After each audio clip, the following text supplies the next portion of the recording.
welcome back to UPSC PYQ Navigator, where we decode the UPSC pattern one question at a time. This is the part 2 of the Prelims Polity 2023 questions. We've already covered a few in the previous videos. You can have a watch.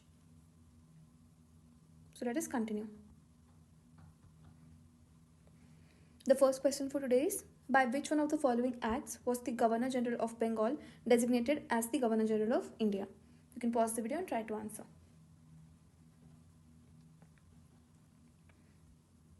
Okay, the correct answer for this is option D, the Charter Act of 1833. So let us dive deep into it. So this act caused a centralization of power. This act marked the final step towards centralization. Earlier, provinces like Bombay and Madras had their own legislative powers, but in 1833 that changed.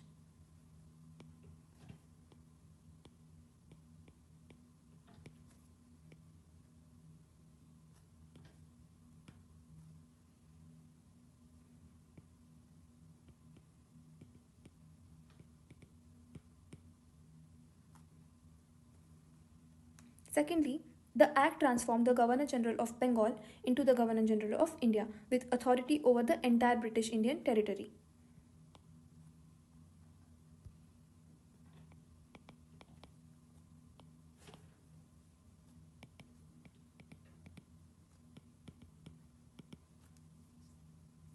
And who was the first person to hold this powerful post? You can comment down and tell me. Thirdly, with this centralization, the governors of Madras and Bombay lost their legislative powers. From now on, all lawmaking for British India would now be centrally done in Calcutta.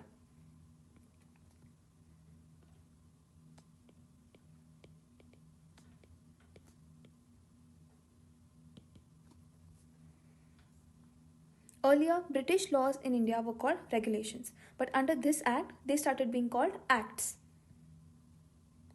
So there was a shift, not just in terminology, but in legal structure.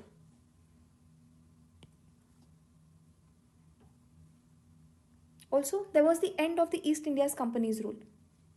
The act ended its commercial operations. From now on, it was purely an administrative and governing body, basically a tool of the British Crown.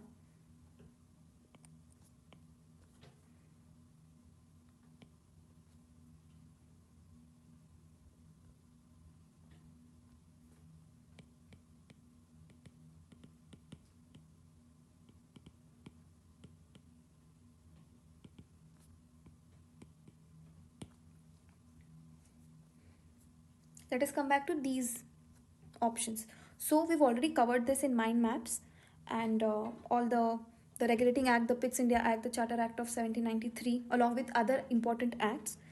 They've been intensively covered. I'm going to add the link to that video and then you can go watch. Let us move on to the next question. In essence, what does due process of law mean?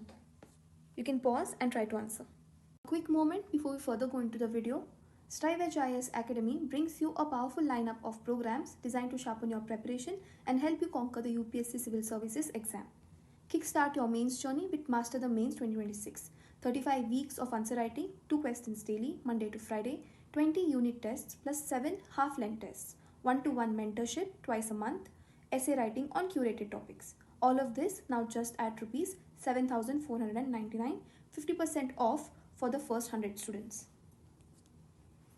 Master the art of essay writing with our All India Essay Test Series 2025. 10 full-length essay tests designed to boost philosophical and contemporary thinking. Use the promo code ESSAY and get it at just Rs 999. Need a disciplined push for prelims? Join the Mission 75 for free 75-day UPSC Prelims strategy plan. Daily Telegram targets, 3-step revision strategy, CSAT prep plus current affairs, full-length mock tests. For all of these targets, no fees, no hidden charges, just UPSC success. Test yourself before UPSC does with our robust prelims test series for 2025. 37 high-quality tests, sectional plus full-length, full syllabus coverage with expert curated topics, static plus current affairs linkages, valid till 31st May 2025 only at Rs 999. You can check all of these courses on our website and our Telegram channel, the link to which will be given in the description box.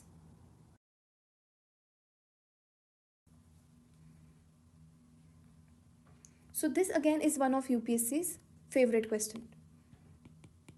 Due process of law versus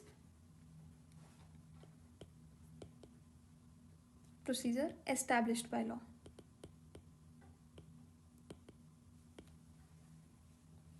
Let us try to understand. The concept originated in the American Constitution, specifically the 5th and 14th Amendments. It ensures that no person shall be deprived of life, liberty, or property without due process of law. It includes both procedural fairness and substantive fairness. So what is the actual meaning of that? It has two components. A, procedural due process, which ensures that the law is applied in a fair and just manner. For example, you cannot be punished unless you are given a free trial, legal representation, and opportunity to be heard. So this is the famous Miranda rights that they have in America. The second part is the substantive due process. Examines whether the law itself is fair, just, and not arbitrary. A law that violates basic rights, even if it is passed by Parliament, can be struck down. So basically, due process is equal to fair procedure plus fair law. So in contrast to this, we have the procedure established by law. We see it mentioned in the Article 21 of the Indian Constitution, wherein it is said that no person shall be deprived of his life or personal liberty except according to procedure established by law. So this meant that any law made by Parliament, no matter how unfair, was enough as long as the procedure was followed. But this changed in the Maneka Gandhi versus Union of India case of 1978. So after this, the Supreme Court expanded the article by reading in the due process principles.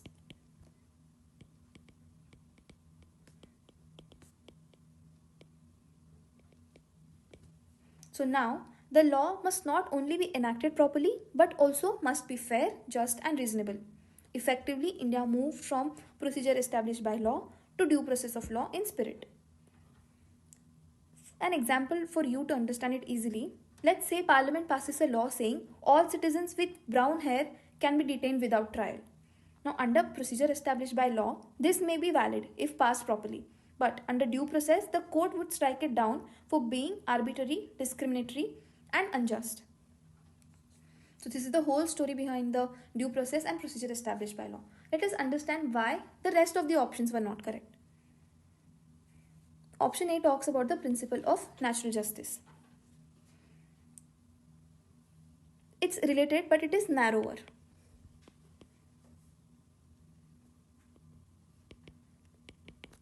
As the principle of natural justice is only one part of the due process. It's incorrect because this means following any law as it is passed by Parliament is okay even if it is unjust. Option C says fair application of law. So this is correct. Option D, equality before law, that's Article 14, which is again a broader concept.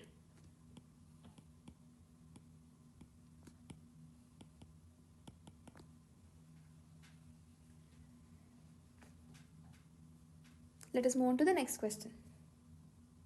Consider the following statements. In India, prisons are managed by state governments with their own rules and regulations for the day-to-day administration of prisons. Statement 2. In India, prisons are governed by the Prisons Act 1894, which expressly kept the subject of prisons in the control of provincial governments. You can pause the video and try to answer.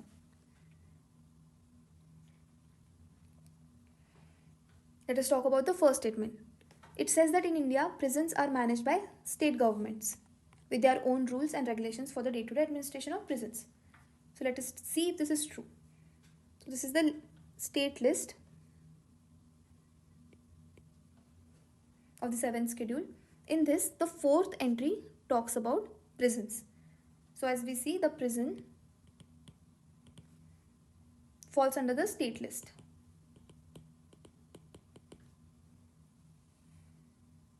Of the 7th schedule.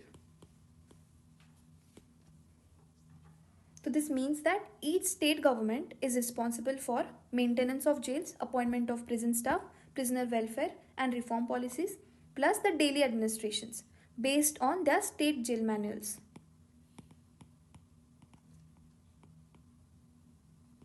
For example, Kerala jail manual, Tamil Nadu prison rules, etc. So this showcases India's federal structure in practice.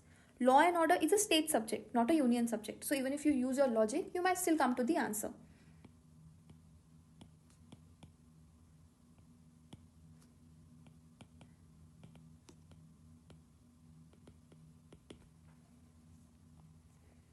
Let us move on to the next question. The next statement. In India, prisons are governed by the Prisons Act 1894, which expressly kept the subject of prisons in the control of provincial governments. So let us see if that is true. So this is the Prisons Act 1894. So it is a colonial era legislation enacted by the British. Even though it is outdated, it is still in force unless replaced by a modern law. So this particular act emphasized provincial control over jails, which continued post-independence as state control.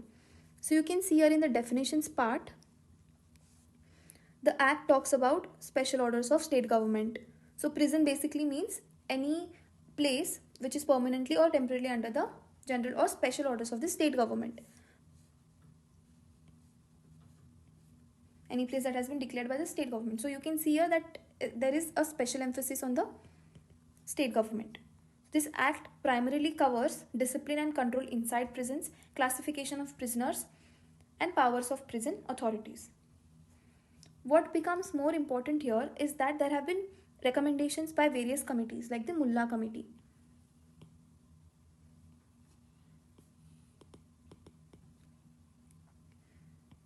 On prison reforms, which says to replace the act with a modern prison reform law, but it hasn't been comprehensively overhauled yet.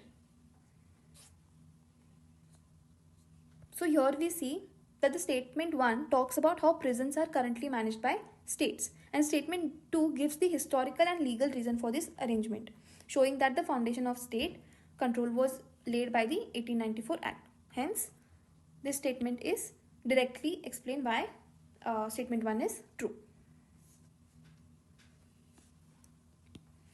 Let us move on to the next question.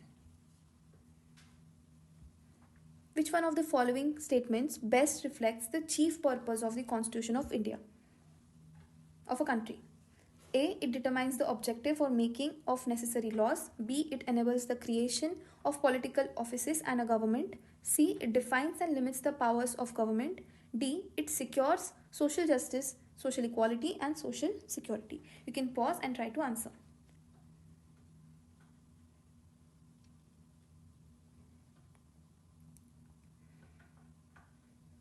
Okay, so when you try to answer this, when you come across these kind of questions, I want you to open your eyes, your ears, your brains, because here there is one specific keyword that we have to see. Which one of the following statement best reflects the chief purpose of the Constitution? So here the chief purpose is the keyword. This means fundamental.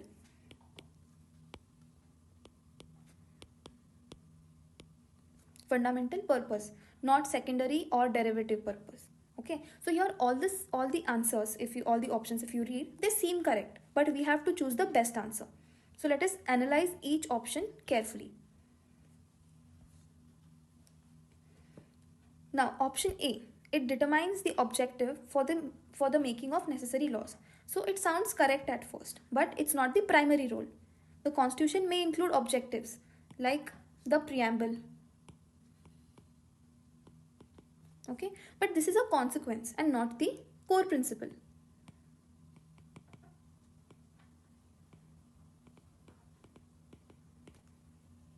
Or the core purpose.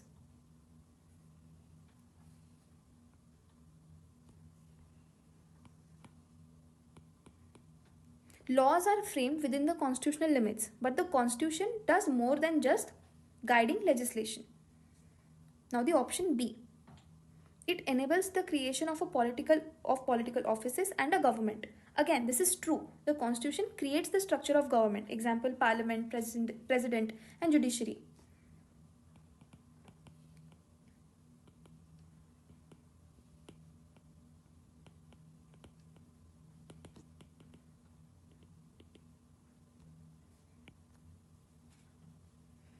But this is a function and not the chief purpose.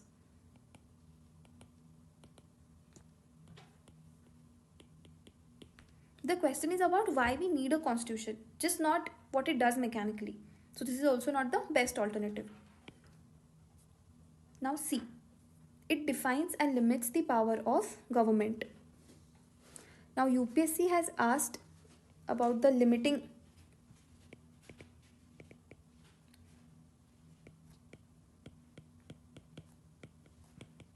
time and again. So make sure that you go through these kind of questions properly. Let us try to understand the option C. So yes, this is the core purpose. The constitution exists to empower the government while also restraining it, to protect the people from arbitrary rule. It defines the framework, who does what, and limits what each institute can and cannot do. So there are checks and balances.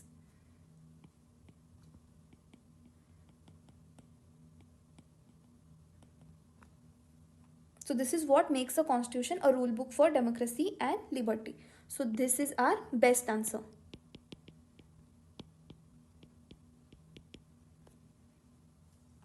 And it's the most fundamental principle, fundamental purpose. Now let us see the D option. It secures social justice, social equality, and social security. Again, this sounds noble, but these are goals, not the chief mechanism of the constitution. These values are part of the DPSPs,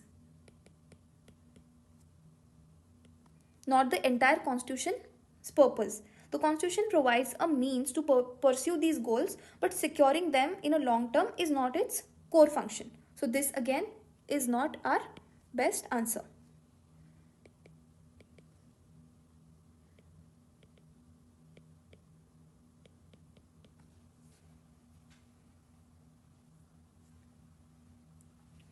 So when you think of a constitution, think of power with boundaries.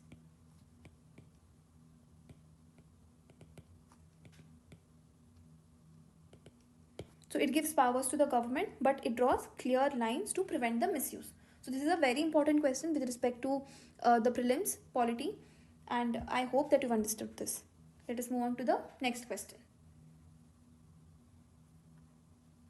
With reference to the scheduled areas in India, consider the following statements. 1. Within a state, the notification of an area as scheduled area takes place through an order of the president. The largest administrative unit forming the scheduled area is the district, and the lowest is the cluster of villages in the block. 3. The chief ministers of concerned states are required to submit annual reports to the Union Home Ministry on the administration of scheduled areas in the states. How many of the above statements are correct? You can pause and try to answer.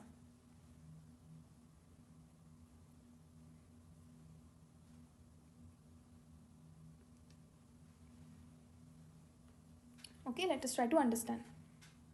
This question is about the fifth schedule areas. So Article 244(1) talks about fifth schedule areas. And as per the paragraph 6(1) of the fifth schedule, only president has the power to declare any area as a scheduled area by public notification. So here you see that the first statement is correct.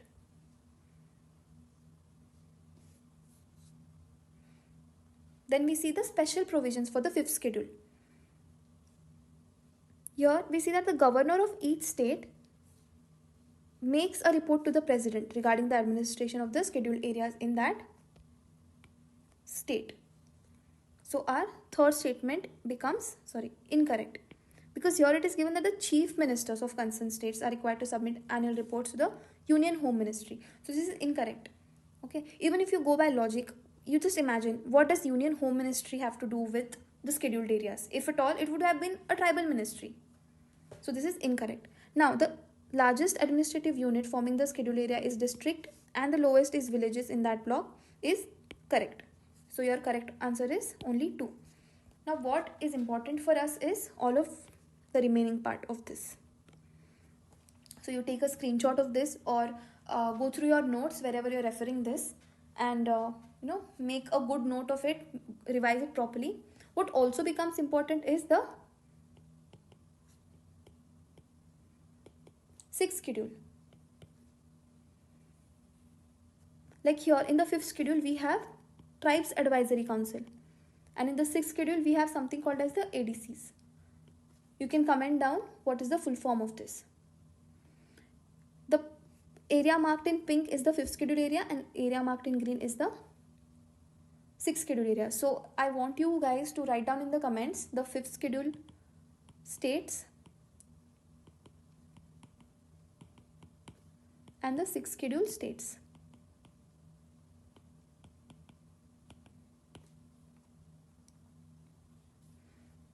Along with this, what also becomes important is the PESA Act.